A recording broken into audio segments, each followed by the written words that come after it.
Selamat sore semuanya. Kami dari kelompok 2 akan mempresentasikan hasil diskusi kami terkait elastisitas permintaan dan penawaran. Next.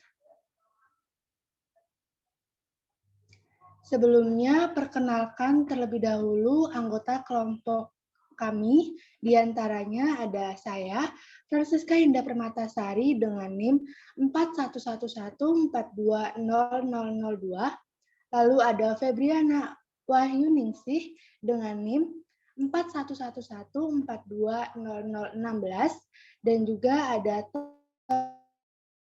Sabifah dengan NIM 41420030.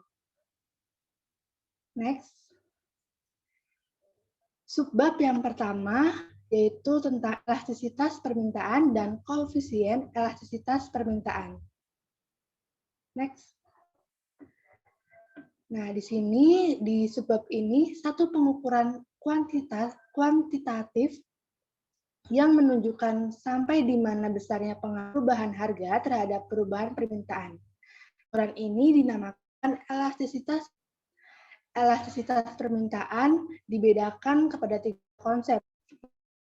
Elastisitas harga, pendapatan, dan yang terakhir elastisitas permintaan. Nah, dari ketiga tersebut yang paling penting itu adalah elastisitas permintaan harga. Elastisitas permintaan harga lebih dinyatakan sebagai elastisitas. Nilai perbandingan antara persentasi perubahan jumlah yang diminta dengan persentasi yang perubahan harga disebut itu koefisien elastisitas permintaan. Nah, kemudian koefisien elastisitas permintaan adalah suatu angka penunjuk yang menggambarkan sampai berapa besarkah nantinya perubahan jumlah barang yang diminta apabila dibandingkan dengan perubahan harganya. Next. Nah, di sini ada rumus koefisien elastisitas permintaan, yaitu ED sama dengan persentase perubahan jumlah barang yang diminta dibagi persentase perubahan harga. Dimisalkan harga berubah dari P menjadi P1, dan jumlah barang yang diminta berubah dari Q menjadi Q1. Dengan permisalan tersebut, rumus yang sudah kita ketahui di atas tadi itu dapat dinyatakan sebagai ED sama dengan Q1 dikurang Q per Q ditambah Q1 per 2 dibagi P1 min P per P plus P1 bagi 2. Kemudian next. Nah, di sini kami sertakan pula contoh kasus harga menurun. Dimisalkan kita ingin mengetahui besarnya koefisien elastisitas dari permintaan ke atas sebuah beras. Nah, didapati bahwa pada waktu harga berasnya itu sebesar Rp4.000 sekilogram, kemudian jumlah beras yang dibeli konsumen itu adalah 10.000 kilogram, dan pada waktu harganya itu 3.000 kilogram, jumlah beras yang ingin dibeli adalah 15.000 kilogram. Dengan menggunakan rumus yang telah diterangkan dan dengan menggantikan nilai-nilai di atas dalam rumus tersebut, didapatkan elastisitas permintaan beras. Kemudian nilai koefisien elastisitas yang diperoleh itu adalah ED sama dengan 15.000 dikurang 10.000 per 10.000 ditambah 15.000 dibagi 2 per 3.000 dikurang 4.000 per 4.000 ditambah 3.000 dibagi 2. Kemudian diperoleh 5.000 per 12.500 dibagi negatif 1.000 per 3.500 sama dengan 2 per 5 dikali negatif 2 per 7 diperoleh negatif 1,4. Next. Nah, lalu di sini kami sertakan pula contoh kasus harga meningkat. Dimisalkan bahwa harga mengalami penurunan dari 4.000 menjadi 3.000. Oleh sebab itu, permintaan telah bertambah dari 10.000 kg menjadi 15.000 kg.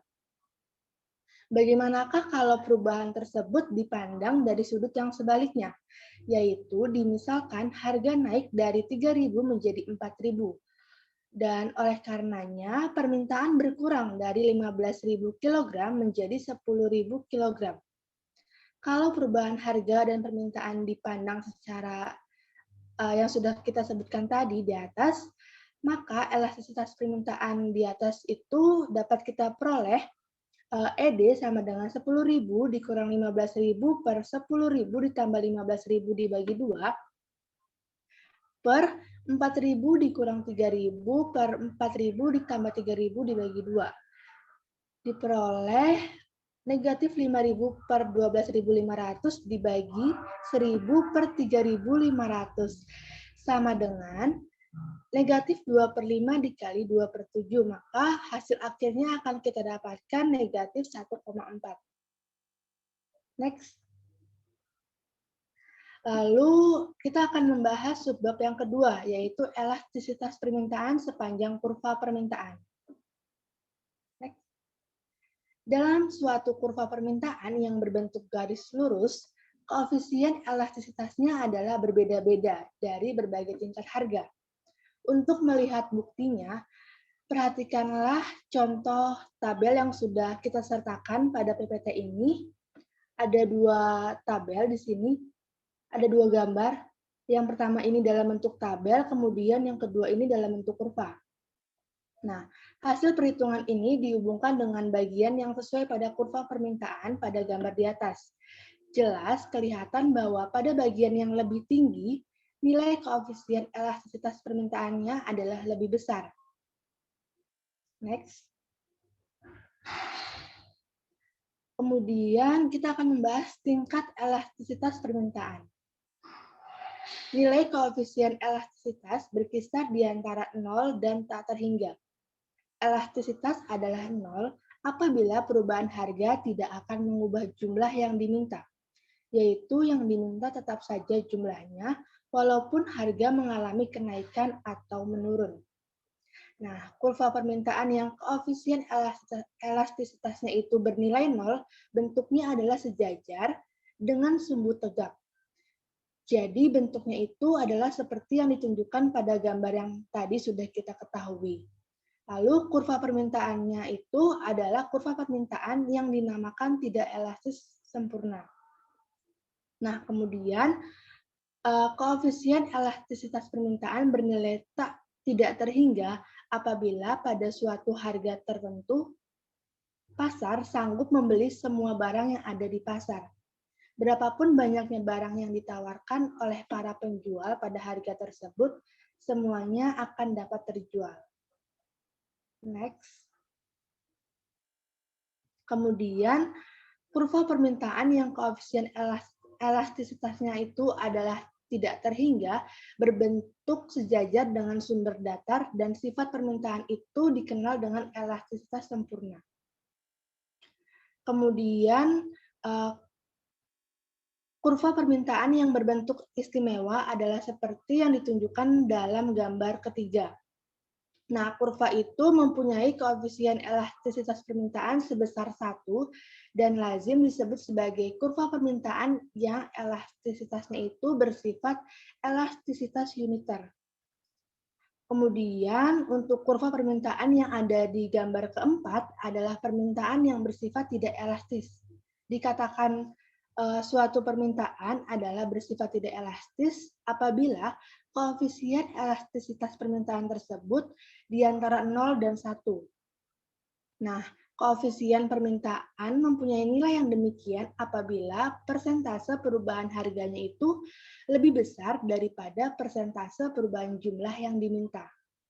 Kemudian untuk kurva permintaan pada gambar yang kelima itu bersifat elastis, yaitu kurva itu menggambarkan bahwa apabila harga berubah, maka permintaan akan mengalami perubahan dengan persentase yang melebihi persentase perubahan harga.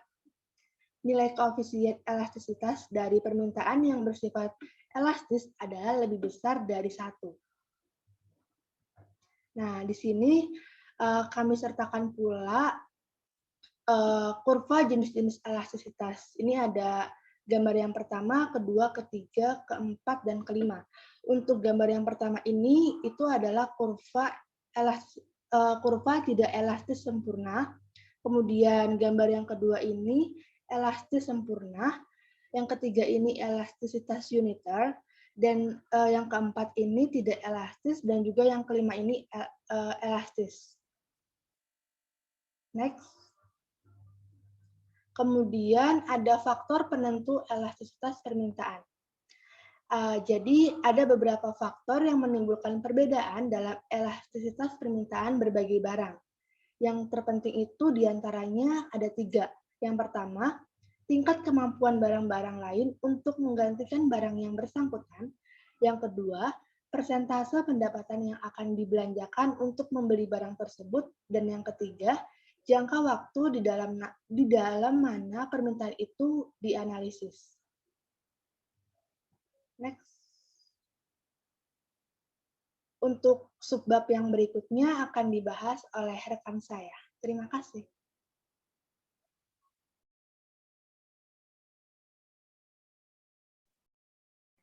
Baik, terima kasih Siska. Untuk subbab 3, yaitu tentang elastisitas permintaan dan hasil penjualan.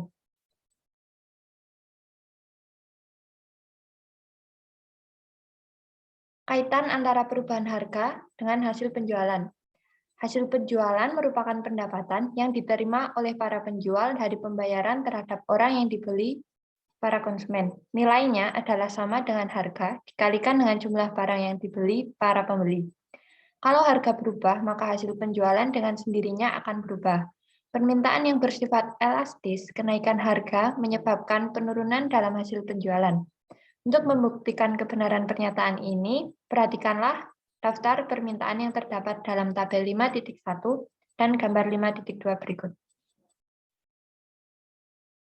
Di atas harga 600, koefisien elastisitas permintaan untuk manggis seperti ditunjukkan dalam gambar 5.2 adalah lebih besar daripada 1. Dengan demikian, pada harga 600 dan lebih tinggi dari 600, permintaan manggis adalah elastis. Seterusnya, perhatikan pula bagaimana hasil penjualan berubah apabila harga manggis naik dari 600 menjadi 800 dan kemudian menjadi 1000.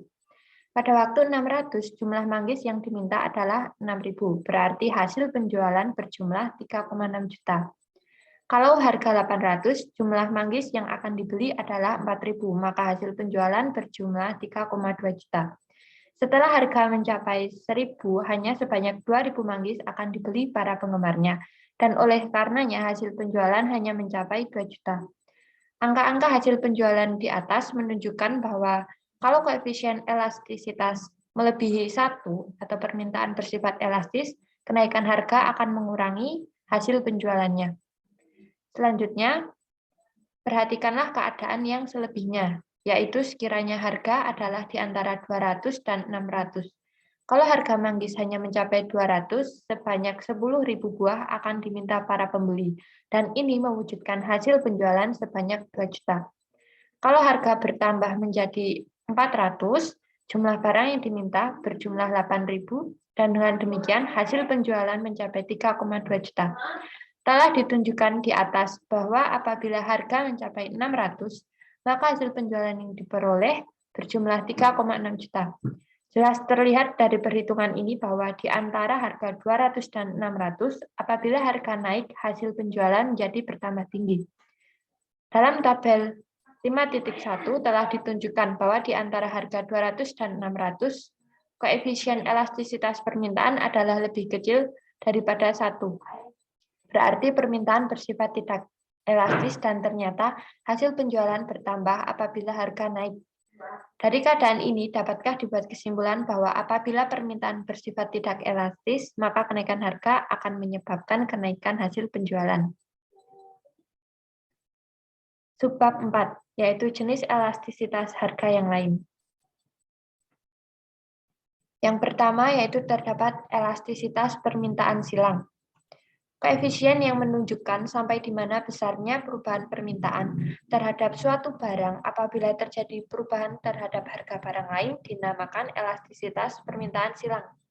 Apabila perubahan harga barang Y menyebabkan permintaan barang X berubah, maka sifat perhubungan antara keduanya digambarkan oleh elastisitas silang. Besarnya elastisitas silang atau bisa kita sebut EC dapat dihitung berdasarkan rumus berikut.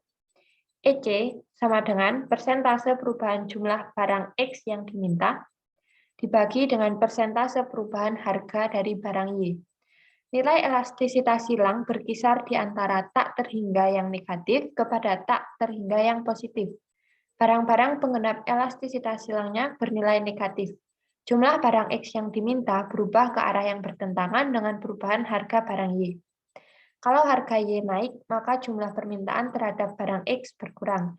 Sebaliknya, kalau harga barang Y turun, maka jumlah permintaan terhadap barang X bertambah.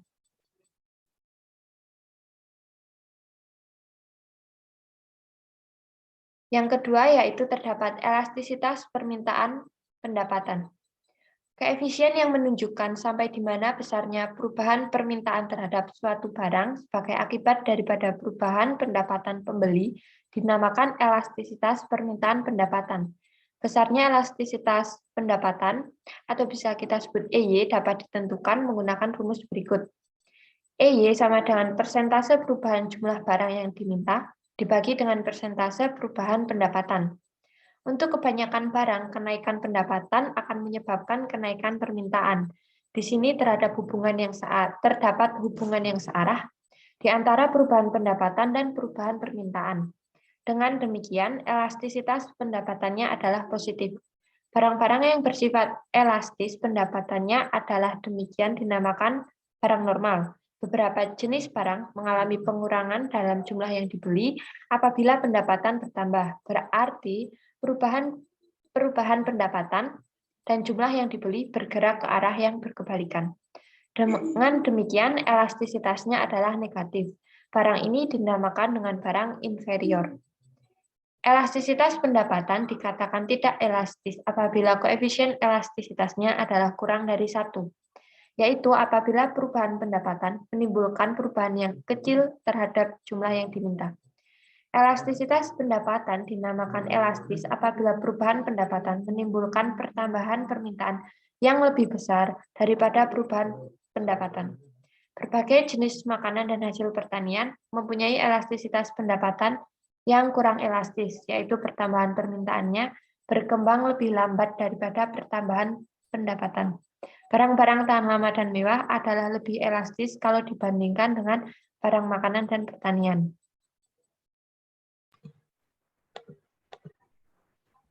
Terima kasih. Selanjutnya akan dilanjutkan oleh rekan saya. Baik, izin melanjutkan materi presentasi. Saya akan melanjutkan di bab 5, yaitu tentang elastisitas penawaran dan koefisien elastisitas penawaran. Elastisitas permintaan mengukur responsif permintaan yang ditimbulkan oleh perubahan harga. Sedangkan elastisitas penawaran mengukur responsif penawaran sebagai akibat dari perubahan harga. Koefisien elastisitas penawaran atau ES dapat dihitung dengan rumus sebagai berikut. ES sama dengan persentase jumlah barang yang ditawarkan dibagi dengan persentase jumlah harganya. Atau bisa juga sama dengan QB dikurangi QA per A dibagi dengan PB min PA per PA. Dengan keterangan sebagai berikut. ES adalah koefisien elastisitas penawaran, QA adalah jumlah penawaran awal, QB adalah jumlah baru barang yang ditawarkan, PA adalah tingkat harga awal, PB adalah tingkat harga baru. Koefisien elastisitas penawaran yang dihitung dengan rumus di atas juga akan menghadapi masalah yang sama seperti dalam menghitung elastisitas permintaan, yaitu akan diperoleh dua mulai koefisien elastisitas. Untuk mengatasinya dapat digunakan dengan cara yang sama dengan dalam menghitung nilai koefisien elastisitas permintaan, yaitu nilai koefisien elastisitas permintaan dihitung dengan menggunakan rumus titik tengah.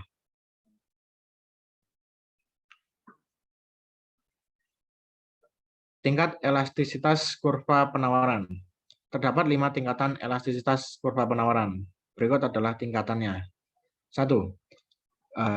Elastisitas sempurna wujud apabila para penjual bersedia menjual semua barangnya pada suatu harga tertentu. Apabila penawaran suatu barang bersifat elastis sempurna, kurva penawarannya sejajar dengan sumbu datar. Dapat dilihat di gambar 1. Yang kedua, tidak elastis sempurna. Kurva penawarannya sejajar dengan sumbu tegak dalam gambar 2. Wujud apabila penjual sama sekali tidak dapat menambah penawarannya walaupun harga bertambah tinggi. Yang ketiga, kurva penawaran elastisitas uniter. Bisa dilihat di gambar 3. Itu terjadi apabila kurva tersebut berawal dari titik 0. Yang keempat, kurva penawaran tidak elastis. Di gambar 4, apabila perubahan harga menimbulkan perubahan yang relatif kecil terhadap penawaran. Yang kelima, kurva penawaran elastis yang bisa dilihat di gambar 5, apabila perubahan harga menyebabkan perubahan yang relatif besar terhadap penawaran. Faktor-faktor yang memengaruhi kurva penawaran. Yang pertama itu sifat perubahan biaya produksi. Bagaimana biaya produksi akan berubah sekiranya harus dilakukan pertambahan produksi? Sangat besar pengaruhnya kepada elastisitas penawaran. Penawaran akan bersifat tidak elastis apabila kenaikan penawaran hanya dapat dilakukan dengan mengeluarkan biaya yang sangat tinggi. Tetapi, kalau penawaran dapat ditambah dengan mengeluarkan biaya tambahan yang tidak terlalu besar, penawaran akan bersifat elastis. Apakah biaya produksi akan meningkat dengan cepat atau akan mengalami pertambahan sedikit saja? Apabila produksi tambah, tergantung kepada banyak faktor. Salah satu faktornya yang penting adalah sampai di mana tingkat penggunaan kapasitas alat produksi yang dimiliki perusahaan. Apabila kapasitasnya telah mencapai tingkat yang tinggi, investasi baru haruslah dilakukan untuk menambah produksi. Dalam keadaan ini, kurva penawaran akan menjadi tidak elastis, terutama apabila faktor-faktor produksi yang diperlukan menaikkan produksi oleh. Yang kedua, itu tentang waktu analisis. Ini dibagi menjadi 3, yaitu yang pertama amat sangat singkat.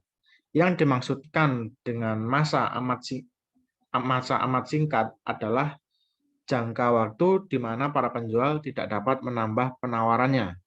Dengan demikian, penawarannya bersifat tidak elastis sempurna. Dapat dilihat di gambar 5.6i. Yang kedua, jangka pendek. Dalam jangka pendek, kapasitas alat-alat produksi yang ada tidak dapat ditambah. Tetapi, setiap menaik dengan kapasitas yang tersedia itu dengan menggunakan faktor-faktor produksi, termasuk barang modal, secara lebih intensif. Ditunjukkan pada gambar 5.6.2. Bisa dilihat di dalam gambar. Yang ketiga, jangka panjang. Produksi dan jumlah barang yang ditawarkan dapat dengan mudah ditambah adalah jangka panjang. Oleh karenanya, penawaran bersifat elastis. Ditunjukkan pada gambar 5.6.3.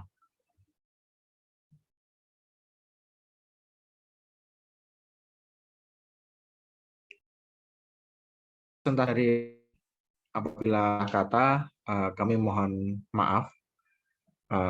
Akhir kata, Assalamualaikum warahmatullahi wabarakatuh. Sekian dan terima kasih.